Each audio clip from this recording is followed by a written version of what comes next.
ನಮಸ್ತೆ ಎಲ್ಲರಿಗೂ. Lucky life ಟಿಪ್ಸ್ಗೆ ನಿಮಗೆಲ್ಲರಿಗೂ ಸ್ವಾಗತ. ನನ್ನ ಆತ್ಮೀಯ ಕುಂಭರಾಶಿಯವರೇ, ಇಂದಿನ ಈ ಒಂದು ವಿಶೇಷ ಕಾರ್ಯಕ್ರಮಕ್ಕೆ ನಿಮ್ಮೆಲ್ಲರಿಗೂ ಆತ್ಮೀಯ ಸ್ವಾಗತ.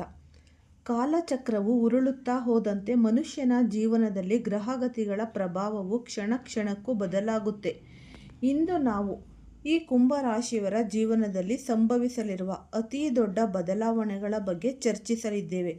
ಈ ಮಾಹಿತಿಯು ಕೇವಲ ರಾಶಿ ಭವಿಷ್ಯವಲ್ಲ, ಇದು ನಿಮ್ಮ ಮುಂದಿನ ಜೀವನದ ದಾರಿದೀಪವಾಗಲಿದೆ. ಬ್ರಹ್ಮಾಂಡದ ಶಕ್ತಿಗಳು ಈಗ ನಿಮ್ಮ ಪರವಾಗಿ ಕೆಲಸ ಮಾಡಲು ಶುರು ಮಾಡಿವೆ. ನಿಮ್ಮ ಜೀವನದಲ್ಲಿ ಈವರೆಗೆ ಅನುಭವಿಸಿದ ಕಷ್ಟಗಳೆಲ್ಲವೂ ಕರಗಿ ಹೋಗುವ ಸಮಯ ಹತ್ತಿರ ಬಂದಿದೆ.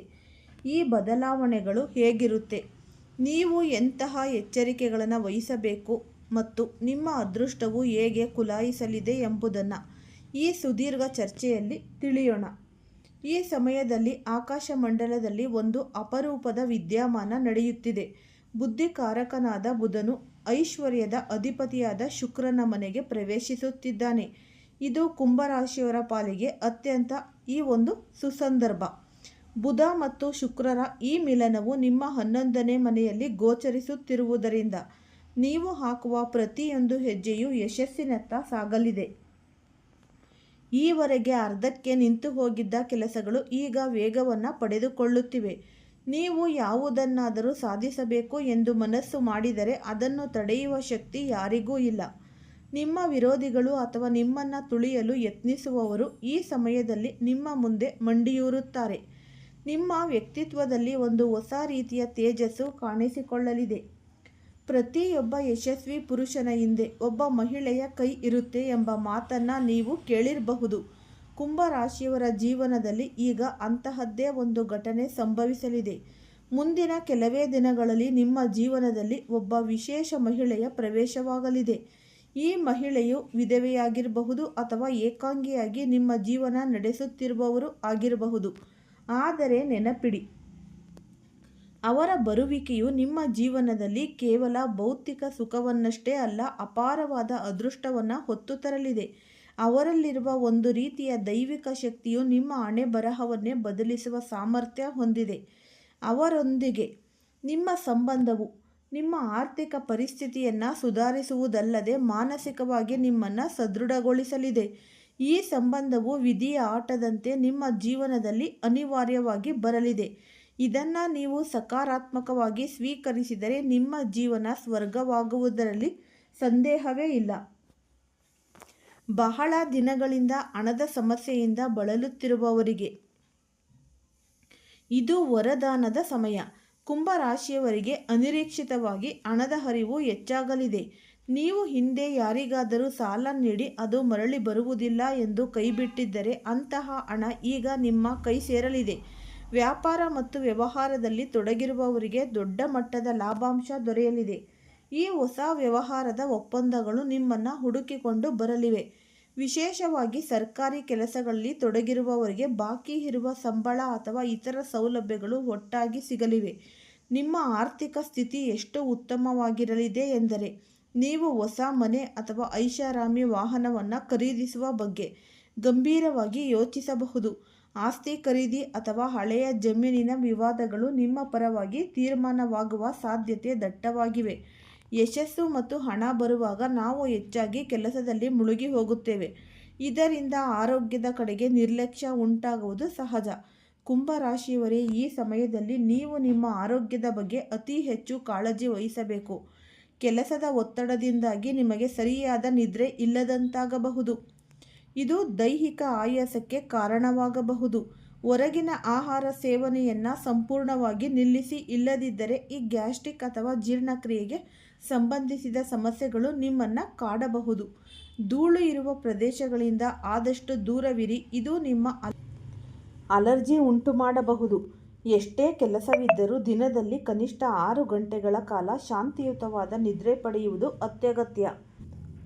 ನೀವು ಉದ್ಯೋಗಸ್ಥರಾಗಿದ್ದರೆ ನಿಮ್ಮ ಕಚೇರಿಯಲ್ಲಿ ನಿಮ್ಮ ಪ್ರಭಾವ ಹೆಚ್ಚಾಗಲಿದೆ. ಮೇಲಾಧಿಕಾರಿಗಳೊಂದಿಗೆ ಸೌಮ್ಯವಾಗಿ ವರ್ತಿಸಿ ಅವರ ವಿಶ್ವಾಸವನ್ನು ಗಳಿಸಿ. ನಿಮ್ಮ ಶ್ರಮಕ್ಕೆ ತಕ್ಕಂತೆ ಬಡ್ತಿ ಅಥವಾ ವರ್ಗಾವಣೆಯ ಸಿಹಿ ಸುದ್ದಿ ಕೇಳಿಬರಲಿದೆ. ಈವರೆಗೆ ಕೆಲಸವಿಲ್ಲದೆ ಅಲಿಯುತ್ತಿದ್ದ ನಿರುದ್ಯೋಗಿಗಳಿಗೆ ಈಗ ಶುಭ ಕಾಲ. ಸ್ಪರ್ಧಾತ್ಮಕ ಪರೀಕ್ಷೆಗಳಿಗೆ ಸಿದ್ಧತೆ ನಡೆಸುತ್ತಿರುವವರಿಗೆ ಯಶಸ್ಸು ಕಟ್ಟಿಟ್ಟ ಬುತ್ತಿ. ನೀವು ಮಾಡುವ ಪ್ರತಿ ಯೋಜನೆಯು ಯಶಸ್ವಿಯಾಗುವುದರಿಂದ ನಿಮ್ಮ ಆತ್ಮವಿಶ್ವಾಸ ದುಪ್ಪಟ್ಟವಾಗಲಿದೆ. ಸಮಾಜದಲ್ಲಿ ನಿಮ್ಮ ಗೌರವ ಹೆಚ್ಚಾಗಲಿದೆ ಮತ್ತು ಹಿಂದೆ ನಿಮ್ಮನ್ನು ಕಡೆಗಣಿಸಿದವರೇ ಇಂದು ನಿಮ್ಮನ್ನು ಹುಡುಕಿಕೊಂಡು ಬಂದು ಸಲಹೆ ಕೇಳಲಿದ್ದಾರೆ. ಕುಟುಂಬದಲ್ಲಿ ಕೆಲವು ದಿನಗಳಿಂದ ಇದ್ದ ಅಶಾಂತಿ ದೂರವಾಗಲಿದೆ. ದಂಪತಿಗಳ ನಡುವೆ ಏನಾದರೂ ಭಿನ್ನಾಭಿಪ್ರಾಯಗಳಿದ್ದರೆ ಅವು ಈಗ ಬಗೆಹರಿಯಲಿವೆ. ಪರಸ್ಪರ ಪ್ರೀತಿ ಮತ್ತು ಗೌರವ ಹೆಚ್ಚಾಗಲಿದೆ. ಮನೆಯಲ್ಲಿ ಸಣ್ಣದೊಂದು ಶುಭ ಕಾರ್ಯ ನಡೆಯುವ ಸಂಕೇತಗಳಿವೆ. ಅತಿಥಿಗಳ ಆಗಮನದಿಂದ ಮನೆಯ ವಾತಾವರಣ ಹರ್ಷದಾಯಕವಾಗಿರುತ್ತೆ. ಆದರೆ ನೆನಪಿಡಿ, ಹಣ ಬಂದ ತಕ್ಷಣ ಅತಿಯಾದ ಅಹಂಕಾರವನ್ನು ಪ್ರದರ್ಶಿಸಬೇಡಿ. ನಿಮ್ಮ ಅಹಂಕಾರವು ಪ್ರೀತಿ ಪಾತ್ರರನ್ನು ದೂರ ಮಾಡಬಹುದು. ಈ ದಾನ ಧರ್ಮಗಳ ಕಡೆಗೆ ಸ್ವಲ್ಪ ಗಮನ ನೀಡಿ, ಇದರಿಂದ ನಿಮ್ಮ ಪುಣ್ಯಫಲ ಹೆಚ್ಚಾಗುತ್ತೆ. ಈ ಒಳ್ಳೆಯ ಸಮಯದ ನಡುವೆಯೂ ಕೆಲವು ಎಚ್ಚರಿಕೆಗಳನ್ನು ನೀವು ಪಾಲಿಸಲೇಬೇಕು. ಅಂದರೆ ಮೊದಲನೆಯದಾಗಿ, ಈ ವಾಹನ ಚಾಲನೆ ಮಾಡುವಾಗ ಅತೀವ ಎಚ್ಚರಿಕೆ ಇರಲಿ. ವೇಗವಾಗಿ ವಾಹನ ಚಾಲನೆ ಮಾಡುವುದು ಅಥವಾ ಸಂಚಾರ ನಿಯಮಗಳನ್ನು ಉಲ್ಲಂಘಿಸುವುದು ಅಪಾಯಕ್ಕೆ ಕಾರಣವಾಗಬಹುದು. ಹೆಲ್ಮೆಟ್ ಮತ್ತು ಸೀಟ್ ಬೆಲ್ಟ್ ಧರಿಸುವುದನ್ನು ಮರೆಯಬೇಡಿ. ಎರಡನೆಯದಾಗಿ, ಈ ಸಮಯದಲ್ಲಿ ಯಾರು ನಿಮ್ಮ ಬಳಿ ಈ ಸಾಲ ಕೇಳಿಕೊಂಡು ಬಂದರೆ ಅವರಿಗೆ ಹಣ ನೀಡಬೇಡಿ. ನಿಮ್ಮ ಒಳ್ಳೆಯತನವನ್ನು ಬಂಡವಾಳ ಮಾಡಿಕೊಳ್ಳುವವರು ಇದ್ದಾರೆ. ಒಮ್ಮೆ ಕೈಯಿಂದ ಹಣ ಹೋದರೆ ಅದು ವಾಪಸ್ ಬರುವ ಸಾಧ್ಯತೆ ತೀರಾ ಕಡಿಮೆ. ಮೂರನೆಯದಾಗಿ, ಇತರರ ಸಲಹೆಗಳನ್ನು ಕೇಳುವಾಗ ಜಾಗರೂಕರಾಗಿರಿ. ನಿಮ್ಮ ಯಶಸ್ಸನ್ನು ಕಂಡು ಅಸೂಯೆ ಪಡುವವರು ತಪ್ಪುದಾರಿಗೆ ಎಳೆಯಬಹುದು. ನಮ್ಮ ಜೀವನದಲ್ಲಿ ಬರುವ ಪ್ರತಿಯೊಬ್ಬ ವ್ಯಕ್ತಿಯು ಪೂರ್ವಜನ್ಮದ ಯಾವುದೋ ಒಂದು ಋಣಾನುಬಂಧದಿಂದ ಬಂದಿರುತ್ತಾರೆ ಎಂದು ಜ್ಯೋತಿಷ್ಯ ಶಾಸ್ತ್ರ ಹೇಳುತ್ತೆ. ಈಗ ನಿಮ್ಮ ಜೀವನದಲ್ಲಿ ನಡೆಯಲಿರುವ ಘಟನೆಗಳು ಕೂಡ ನಿಮ್ಮ ಹಿಂದಿನ ಕರ್ಮಗಳ ಫಲವೇ ಆಗಿದೆ. ಈ ಕೇತುಗ್ರಹದ ಪ್ರಭಾವದಿಂದಾಗಿ ನಿಮ್ಮ ಹಳೆಯ ಸಂಬಂಧಗಳು ಮತ್ತೆ ಮುನ್ನೆಲೆಗೆ ಬರಬಹುದು. ಇದನ್ನು ಅರ್ಥ ಮಾಡಿಕೊಳ್ಳಲು ನೀವು ಸ್ವಲ್ಪ ಆಧ್ಯಾತ್ಮದ ಮೊರೆ ಹೋಗುವುದು ಒಳ್ಳೆಯದು. ಕುಲದೇವತೆಯ ಪ್ರಾರ್ಥನೆ ಮತ್ತು ಧಾರ್ಮಿಕ ಚಟುವಟಿಕೆಗಳಲ್ಲಿ ಪಾಲ್ಗೊಳ್ಳುವುದು ನಿಮ್ಮ ಮನಸ್ಸಿಗೆ ಶಾಂತಿ ನೀಡಲಿದೆ. ಒಟ್ಟಾರೆಯಾಗಿ ಹೇಳುವುದಾದರೆ, ಕುಂಭರಾಶಿಯವರಿಗೆ ಇದು ಜೀವನದ ಒಂದು ಸುವರ್ಣ ಅಧ್ಯಾಯ. ಈ 10 ದಿನಗಳ ಅವಧಿಯಲ್ಲಿ ನಿಮ್ಮ ಬದುಕೆ ಬದಲಾಗಲಿದೆ. ದಾರಿದ್ರ್ಯವು ದೂರವಾಗಿ ಲಕ್ಷ್ಮೀದೇವಿಯ ಕೃಪೆ ನಿಮ್ಮ ಮೇಲಾಗಲಿದೆ. ನೀವು ಮಾಡಬೇಕಾಗಿರುವುದು ಇಷ್ಟೇ: ಬಂದ ಅವಕಾಶಗಳನ್ನು ಸರಿಯಾಗಿ ಬಳಸಿಕೊಳ್ಳಿ, ಆರೋಗ್ಯವನ್ನು ಕಾಪಾಡಿಕೊಳ್ಳಿ ಮತ್ತು ಅಹಂಕಾರವನ್ನು ಬಿಟ್ಟು ಎಲ್ಲರೊಂದಿಗೆ ಪ್ರೀತಿಯಿಂದ ನಡೆದುಕೊಳ್ಳಿ. ನಿಮ್ಮ ಜೀವನದಲ್ಲಿ ಬರುವ ಆ ವಿಶೇಷ ಸ್ತ್ರೀಯನ್ನು ಗೌರವದಿಂದ ಕಂಡು ಅವರಿಂದ ಸಿಗುವ ಅದೃಷ್ಟವನ್ನು ಸರಿಯಾದ ಹಾದಿಯಲ್ಲಿ ಉಪಯೋಗಿಸಿ. ದೇವರು ನಿಮ್ಮೆಲ್ಲ ಇಷ್ಟಾರ್ಥಗಳನ್ನು ಪೂರೈಸುತ್ತಾನೆ. ಈ ಮಾರ್ಚ್ 25 ಬುಧವಾರ ವಿಜಯ ಮತ್ತು ಸಮೃದ್ಧಿಯ ದಿನ ಅಂತಲೇ ಅನ್ನಬಹುದು.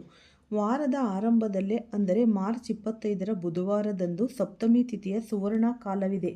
ಈ ದಿನ ನಿಮ್ಮ ಜಾತಕದಲ್ಲಿ ಗ್ರಹಗಳ ಸಂಯೋಜನೆಯು ಅತ್ಯಂತ ಸುಂದರವಾದ ಲಕ್ಷ್ಮೀ ಯೋಗವನ್ನು ಸೃಷ್ಟಿಸುತ್ತಿದೆ. ಇದರ ಜೊತೆಗೆ ಚಂದ್ರನು ನಿಮ್ಮ ರಾಶಿಯಲ್ಲಿ ಗಜಕೇಸರಿ ಯೋಗವನ್ನು ನಿರ್ಮಿಸಿ ಕುಳಿತಿದ್ದಾನೆ. ಇದು ನಿಮ್ಮ ಯಶಸ್ಸಿನ ಶಂಖನಾದವನ್ನು ಮೊಳಗಿಸುವ ಸಮಯ. ಈ ದಿನ ಶುಕ್ರ ಗ್ರಹವು ನಿಮ್ಮ ರಾಶಿಯಿಂದ ಮಂಗಳನ ರಾಶಿಗೆ ಪ್ರವೇಶ ಮಾಡಲಿದ್ದಾನೆ. ಈ ಬದಲಾವಣೆಯು ಕುಂಭರಾಶಿಯವರಿಗೆ ಅದ್ಭುತ ಲಾಭಗಳನ್ನು ತಂದುಕೊಡಲಿದೆ. ನಿಮ್ಮ ಕೆಲಸದ ಸ್ಥಳದಲ್ಲಿ ಸಹೋದ್ಯೋಗಿಗಳ ಬೆಂಬಲ ಹೆಚ್ಚುತ್ತೆ. ಕುಟುಂಬದ ಸದಸ್ಯರು ಮತ್ತು ಮಿತ್ರರು ನಿಮ್ಮ ಪ್ರಗತಿಗೆ ಬೆನ್ನೆಲುಬಾಗಿ ನಿಲ್ಲುತ್ತಾರೆ. ವಿಶೇಷವಾಗಿ ನಿಮ್ಮ ಮನೆಯವರೇ ನಿಮಗೆ ಅದೃಷ್ಟದ ಸಂಕೇತವಾಗಲಿದ್ದಾರೆ.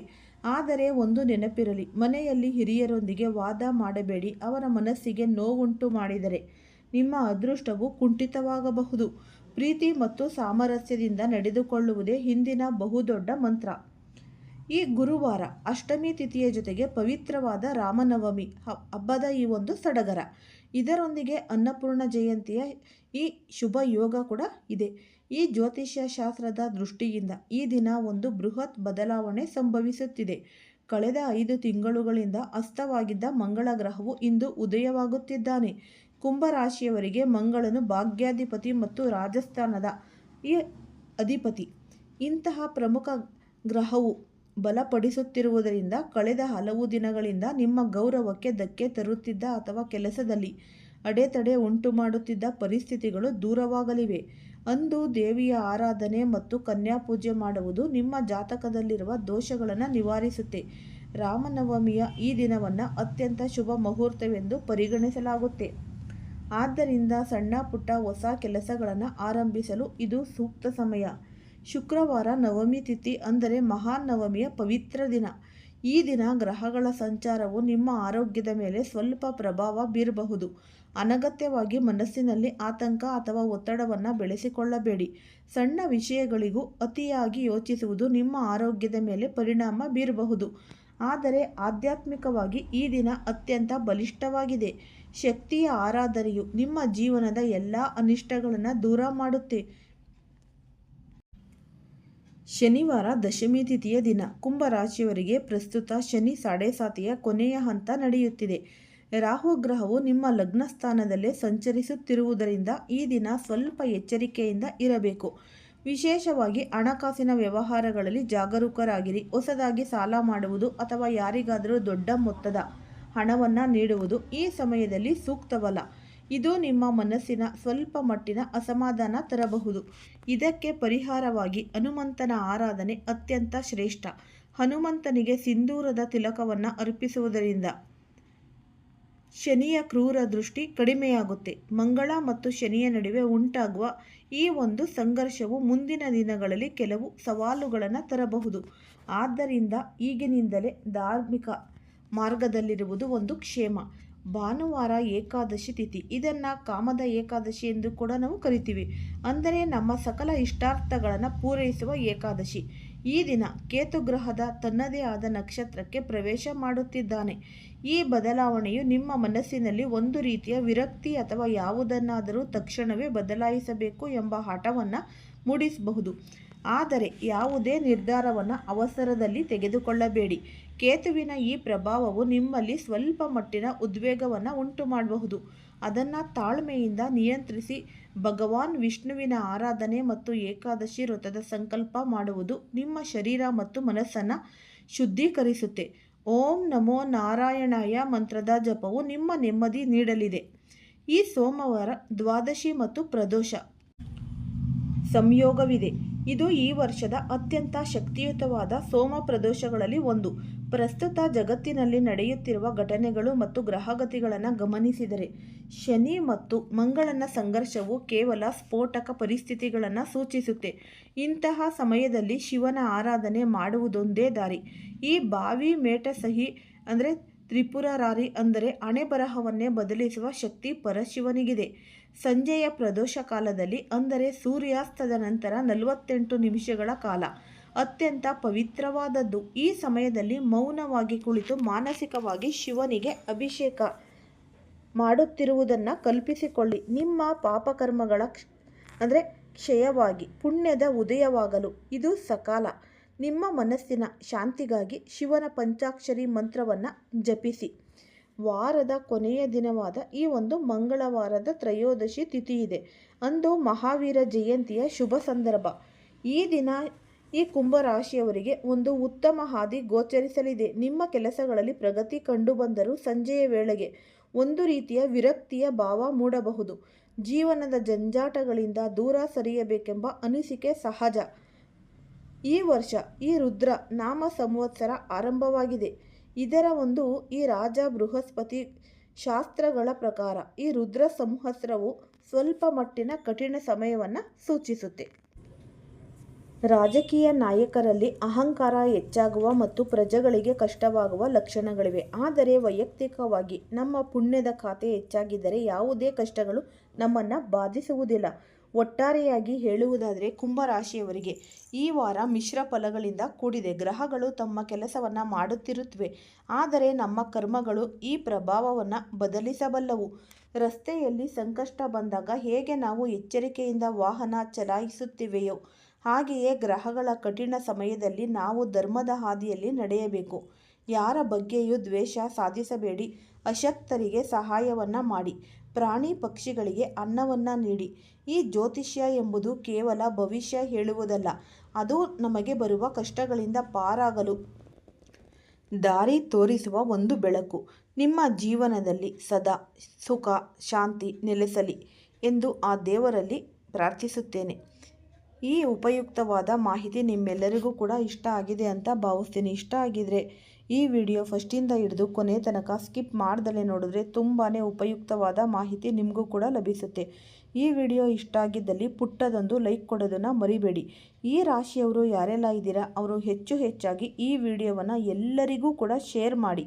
ಓಂ ಶ್ರೀ ಶನೇಶ್ವರಾಯ ನಮಃ ಅಂತ ಕಮೆಂಟ್ ಬಾಕ್ಸ್ನಲ್ಲಿ ಕಮೆಂಟನ್ನು ಹಾಕಿ, ಇಲ್ಲಾಂದರೆ ನಿಮ್ಮ ಮನೆ ದೇವರು, ನಿಮ್ಮ ಕುಲದೇವರ ಹೆಸರನ್ನು ಈ ಕಮೆಂಟ್ ಬಾಕ್ಸ್ನಲ್ಲಿ ಹಾಕಿ. ಎಲ್ಲರಿಗೂ ಕೂಡ ಒಳಿತಾಗಲಿ. ಎಲ್ಲರಿಗೂ ಸಹ ಧನ್ಯವಾದಗಳು.